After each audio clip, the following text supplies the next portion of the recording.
You're listening to As Read by Me, the podcast where writers read and readers listen. Hello, this is Rich Hosek. Is it possible that we are actually living in a simulation? Let's find out in Reset, as read by me. My life sucks, I said, lying on my back on the somewhat uncomfortable couch of my therapist's office. Have you tried turning it off and back on again?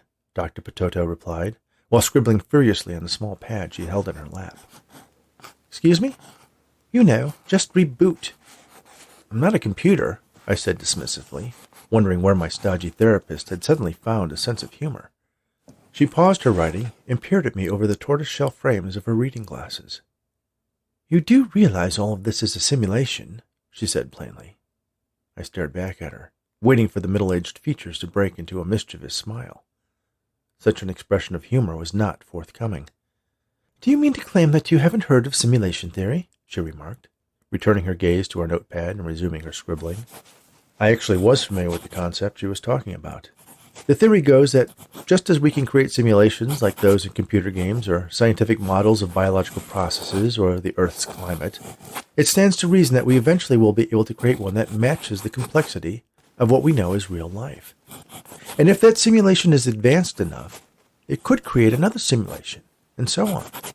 So, mathematically, it is almost a certainty that our existence is merely a simulation being run either by an extremely advanced race of beings, or a byproduct of a simulation creating a simulation, perhaps several layers deep. It was enough to make your head spin. That's just pure speculation, I said dismissively. Really? She asked. Then how do you explain TikTok millionaires? Honestly, social media influencer as a job? And what about octopi and platypi? The fact that the moon always shows the same side to the Earth. The Big Bang. Nicolas Cage is a sex symbol. In fact, look no further than my name, Potato. It sounds like someone's discarded typo for the word potato. The signs are all around you. I thought about what she said.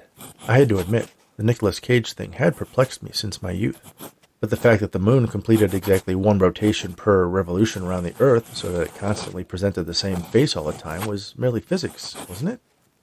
Or was it just a lazy programmer not wanting to design the backside?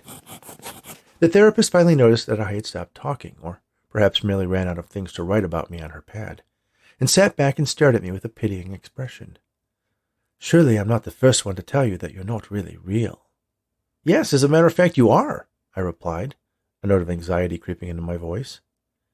She looked at me as if trying to remember something, then returned her attention to her notepad and started flipping back the pages, scanning for something. Oh, right, my mistake. You're an NPC. You're supposed to be oblivious to all those details. Sorry. So, she flipped back to the page she had been previously writing on. Your life sucks. Tell me more about that. An NPC? I asked. You think I'm a non-playing character? Yes, but don't let that bother you. Most people are. But you're not. No, of course not, she said with a laugh. Don't be ridiculous. Now please focus. Your life sucks. Is this a joke? Is there some equivalent to April Fool's Day in September that I'm not aware of? What kind of therapist are you? Aren't you supposed to try and make me feel better? Now, in addition to dealing with my depression, I have to worry that my life is just a series of bits and bytes that mean nothing because I'm just a pre-programmed sprite bouncing around some random simulation. Actually, you're probably made of qubits. Quantum computing is much more likely to be the foundation of a massive simulation like this. Whatever, I shouted as I sat up and glared at Dr. Potato. How can you expect me to talk about my problems after telling me that it all just doesn't matter? She shrugged. As I said, my mistake, but please do try to put it out of your mind. I can't, I insisted, raising my voice to just under a shout. It's all I can think about now. Why did you have to say that? Say what? Have you tried turning it off and back on again? Well, that usually does the trick, doesn't it? You want me to kill myself and come back to life? No, Dr. Potato said, shaking her head. Don't do that. I didn't mean it literally. I was thinking you could do a reset, return to a previous save point, and clear out some of the complications you've accumulated. I would do it for you, but I do enjoy the challenge of trying to help people with talk therapy. It's very challenging. Save point? I don't have a reset button, I said, wondering why I was still sitting in this office, allowing this woman to mess with my head. Dr. Potato sighed. All right, since this is partially my fault. Partially? I asked. She ignored my question. I'll tell you where to find your control panel so you can reset and forget all about this. Really? It's that simple? Then why am I paying you $100 an hour? Do you want my help or not? She asked, folding her notebook closed and resting it and her hands in her lap. Okay, sure, I said, humoring her, wondering if I would be able to cancel the automatic withdrawals she was making on my credit card. When you get home, open your bedroom closet and look for a spot about the size of a paperback book on the back wall that feels like it doesn't belong. What do you mean, feels like it doesn't belong? Have you ever done one of those magic eye posters, where it looks like a random pattern of some sort, but if you cross your eyes slightly, you see a three-dimensional picture? Sure, I said. I actually was quite good at viewing them, much to the frustration of my girlfriend, who never could make them work for her. Stare at the back wall of your closet and try to do that. Then what? When you find the spot, trace its outline with your finger, and you'll have access to your control panel. Find the button that says Revert to Previous Save Point, and then pick a time and place before you are burdened with your current problems. My control panel, I repeated. Exactly. Revert to Previous Save Point, she finished for me. Gotcha, I said. She looked at me and smiled, giving me the clear indication that our session was over. I spent a good half hour slowly meandering my way back to my apartment, spending half the time furious with Dr. Petoto at wasting my time, or worse, mocking me, and the other half wondering if it was true. Obviously it wasn't, but how did Nicolas Cage score that role opposite Cher in Moonstruck? No, that was crazy. I remember hearing that his uncle was some famous director, Scorsese or Coppola, one of those gangster movie guys. I resolved that as soon as I got home, I was going to look up whatever agency or department regulated psychologists in this state and file a formal complaint. When I did return to my apartment, however, instead of heading straight to my computer, I found myself standing in front of my bedroom closet. A part of me was starting to push aside the crazy notion that I was just a secondary character in a simulation, and I suspected that by morning, the daily chaos that was my life would erase the notion from my consciousness altogether. But another part of me was wondering, what if? I opened the closet door, grabbed the shirts and jackets hanging off the rod, and tossed them onto my bed. Once I had a clear view of the back wall of my closet, I stared at it, trying to stare past it, as if I was deciphering an optical illusion. And then I saw it. A faint rectangle in the upper left corner. Without thinking, I reached out and traced its outline with the finger of my right hand. And a screen appeared. I nearly fell as I stepped back in surprise. There it was, my control panel. It was all true. I could feel my heart racing, my breathing becoming shallower, my vision constricting as if I was going to pass out. I leaned over, allowing the blood to rush back to my brain, then immediately thought, what blood? What brain? I was just qubits. But apparently my qubits followed specific physiological rules that affected me just as if I was real, whatever reality was. Maybe I was dreaming, only this didn't feel like a dream. It was too coherent. Once I got myself back under control, I stood up and inspected the panel. My name was prominent at the top, and next to it was the button labeled Revert to Previous Save Point. But my attention was drawn to a series of properties, I guess is the best word to describe them. There were dozens visible, but I could see that they were part of a scrolling list. I reached out and touched the screen, wondering if it worked in the same manner as my phone. It did. I was able to scroll through the list and see the settings for hundreds of aspects of my life. Near the top was anxiety, and its value was 92. Between the property name and the value was a slider control, positioned almost all the way to the right. I reached out and moved it to the left. As I did so, the number changed from 92 to 31. Suddenly, I felt as if a great burden had been lifted from me. All the thoughts that constantly filled my mind with uncertainty and fear, would I lose my job? Could I pay my rent? Did I have cancer? Were gone, or at least greatly diminished. I scrolled down and spotted confidence and raised it from 27 to 85. Then I continued searching for more settings with a determination and purpose I'd never felt before. Perseverance, 35 to 90. Fear, 75 to 15. I noticed that there was a tab at the top of the list that had different categories. In addition to the psychological settings, there was one for physical and one for environmental. In the physical settings, I adjusted my height from 5'4" to an even 6 foot. Fortunately, my clothes changed along with my body. I changed my hair from balding to luxurious, and my musculature from dad bod to athletic.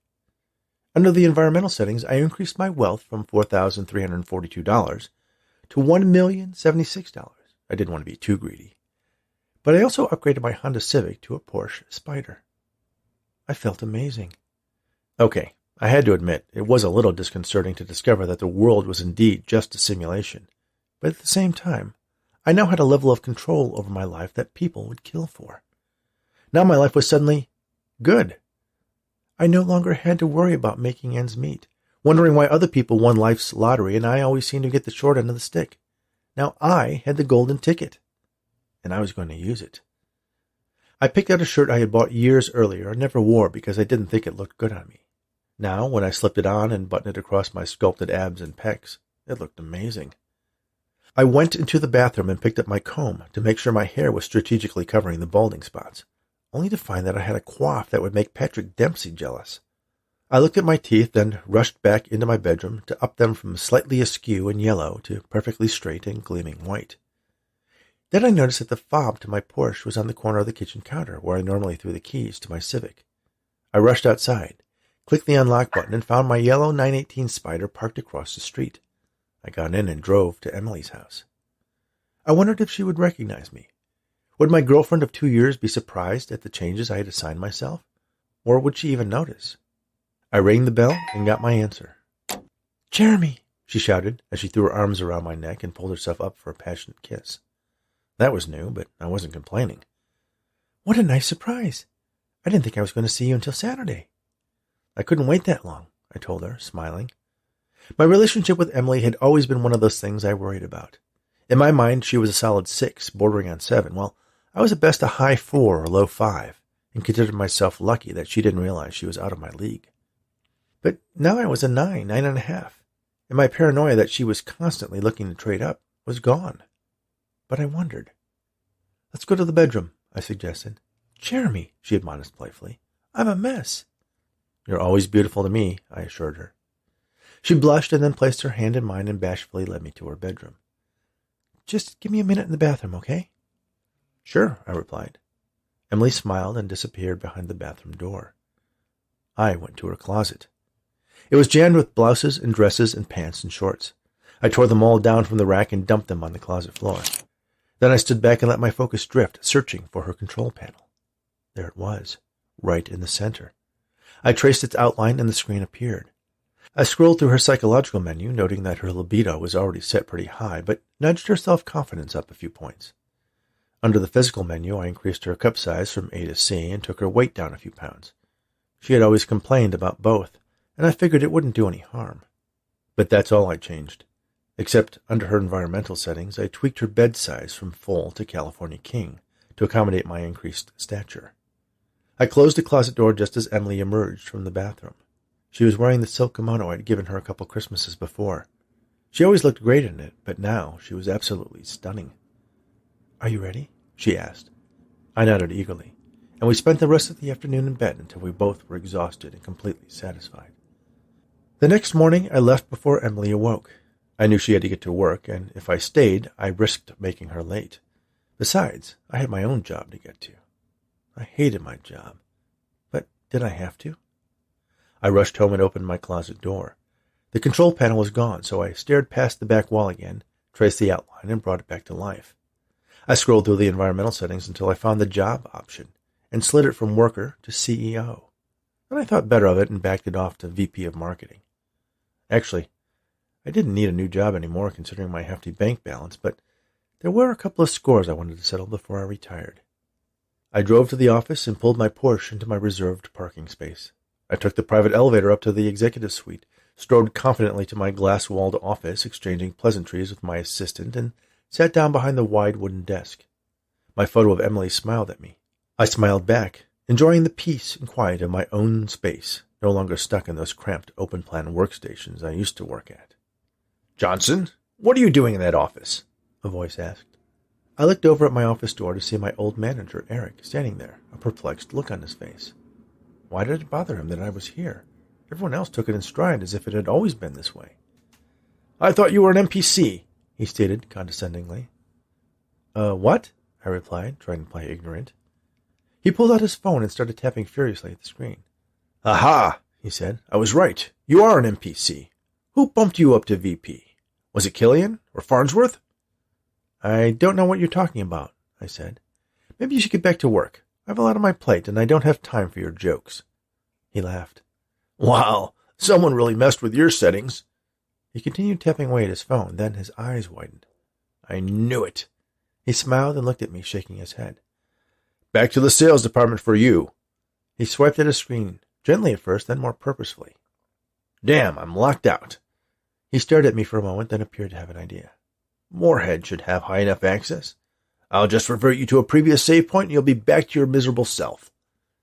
Eric slipped his phone in his pocket and started walking toward the corner office where CEO Michelle Moorhead ruled the roost. I stepped into my office and checked my Rolex. It changed into a Timex. Damn it.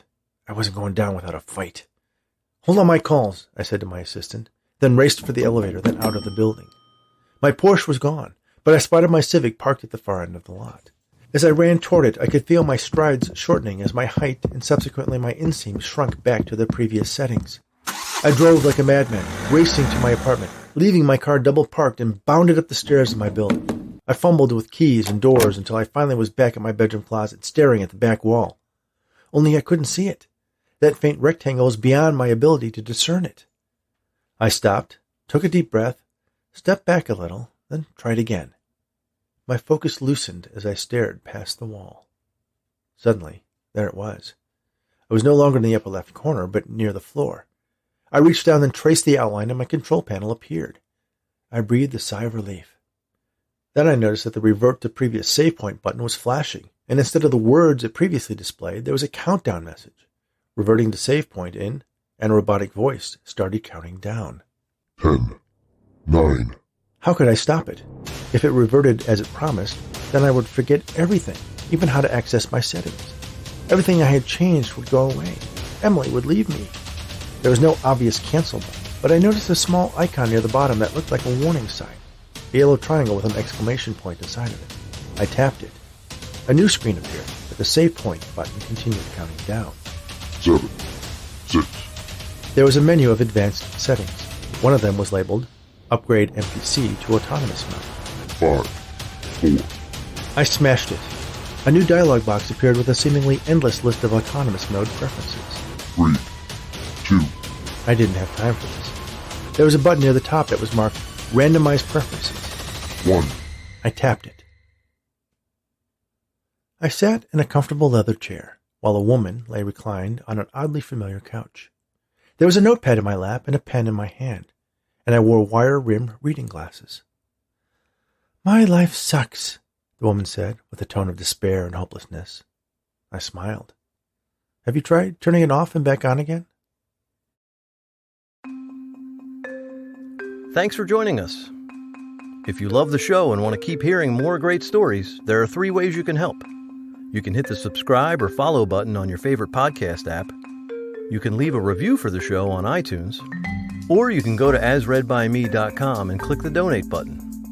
Every little bit helps us continue to amplify the eclectic collection of stories and voices that make our show unique. If you're a writer or know one who should be on our show, send an email to writers@asreadbyme.com. Thanks for lending us your earballs once again, and we'll see you next time on As Read by Me.